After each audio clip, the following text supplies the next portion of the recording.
expliquez-moi donc, comment vous dites dans votre raisonnement qui ne tienne pas que Jésus c'est Dieu lui-même?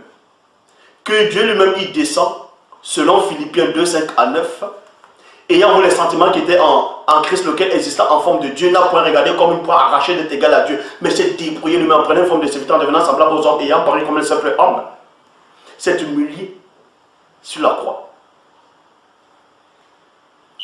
C'est pour ça qu'on vous dit, et on vous dit qu'en partant, on lui a donné un nom qui est au-dessus de tout nom. Mais vous voyez que ça ne tient pas. Mais vous voyez même que ça ne tient pas. Vous dites que vous avez fait des études, vous êtes des gens rationnels, mais vous ne comprenez rien. Comment on peut vous dire? Comment des gens vont s'asseoir, ils vont écrire des romans, ils vont écrire des idées, et vous mettez ça, vous adhérez à ça. Et là-dedans, ils vous disent que dans Philippiens 2, 5 à 9, et en vous les sentiments qui étaient en Jésus-Christ, lequel existait en forme de Dieu, n'a point regardé comme une proie arrachée d'être égal à Dieu, mais s'est dépouillé lui-même, en prenant une forme de serviteur, en devenant semblable aux hommes, ayant paru comme un simple homme, et s'est humilié lui-même jusqu'à la croix, et même jusqu'à en gros la mort de la croix. C'est pourquoi aussi Dieu l'a souverainement élevé en lui donnant un nom au-dessus de tout nom. Donc on dit que Dieu l'a souverainement élevé en lui donnant un nom qui est au-dessus de tout nom. Donc avant de descendre, vous dites qu'il était Dieu. Donc, avant de descendre, avant d'être descendre en tant que fils, vous dites qu'il était déjà Dieu. Donc votre Dieu il y avait un nom qui était déjà au-dessus de lui-même.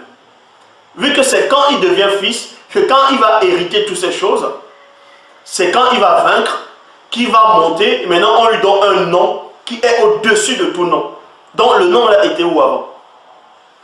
Et attendez, le nom là de Jésus, puisque vous dites que c'est le nom de Jésus, donc quand ce personnage, dans le Christ qui va vaincre, il va aller au ciel selon vous, parce que pour vous Dieu habite dans le ciel, il est contenu, on va lui donner le nom de Jésus. Et vous dites que ce nom là est au-dessus de tout nom.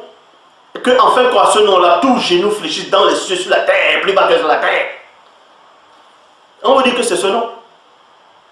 Donc ça voudrait dire que dans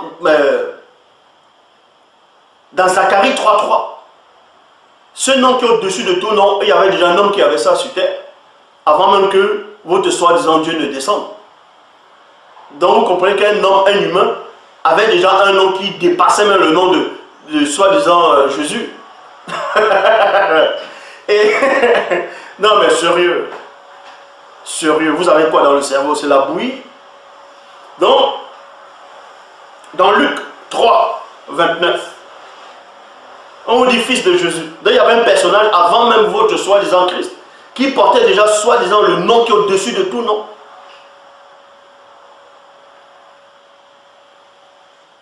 Donc ces gens qui ont vécu sur la terre une vie ordinaire, qui ont eu des enfants, hein, certains, bon, un des noms, personnage qui avait ce nom a eu des enfants. Il avait un nom qui est au-dessus de tout nom, avant même le nom de soi-disant fils de Dieu. Puisque dans la prière sacerdotale, dans la prière de la sacrificature, dans Jean 17, 3,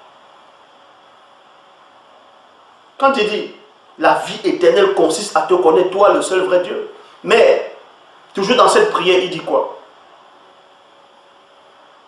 Qui lui donne la gloire qu'il avait auprès de Dieu avant que Dieu ne crée toute chose. On vous dit que, soi-disant, que ce fils était déjà là, ce Jésus était là, mais il s'appelait comment?